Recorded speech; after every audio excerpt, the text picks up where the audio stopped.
Yes, Scott, Callahan's sister is saying that her brother's actions were horrific, but it's not something that she is surprised about.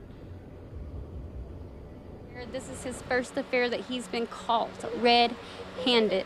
Dixie Hemphill now responding to her brother Daniel Callahan's arrest in Jackson on Thursday. Callahan is accused of killing Callie Brunette in Louisiana and abducting her 2 children. Authorities say he took them to Bulger Drive in Jackson, where he killed Brunette's 3-year-old daughter. While leaving Jackson Police Headquarters, Callahan admitted to the crimes he's charged with. I had no reason for what I did.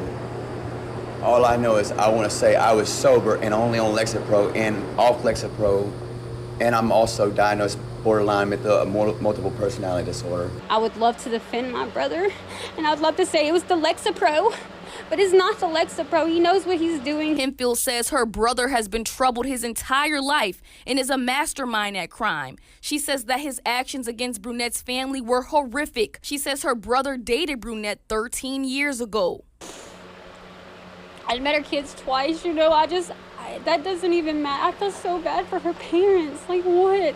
Why? Hemphill says she has gone to Mississippi Bureau of Investigation and the Lincoln County Sheriff's Department regarding her brother's behavior more than a year ago. She said Callahan once confessed to her that he molested a minor, and he also took part in the death of a reported missing man. She said they did not take her seriously. I need someone to take us serious because look what happened.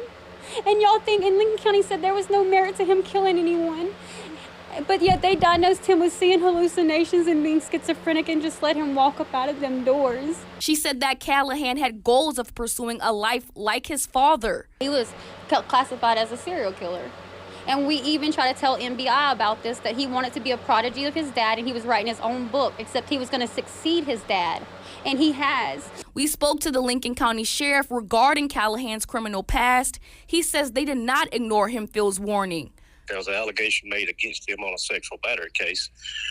That case was investigated and presented to a Lincoln County grand jury.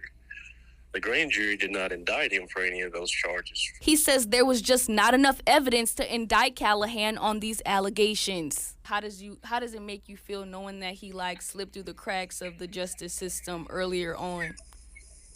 Well, ma'am, of course, it's a very sad situation dealing with these families and their loss. Our society, based on information that you can verify in order to convict somebody, like I said, his earlier cases were presented to a grand jury of people of the county who did not feel like there was enough information to indict him on that earlier case. We also reached out to the Mississippi Bureau of Investigation for comment. They did not get back to us. Reporting from JPD, Brooklyn Joyner, 16 WAPT News.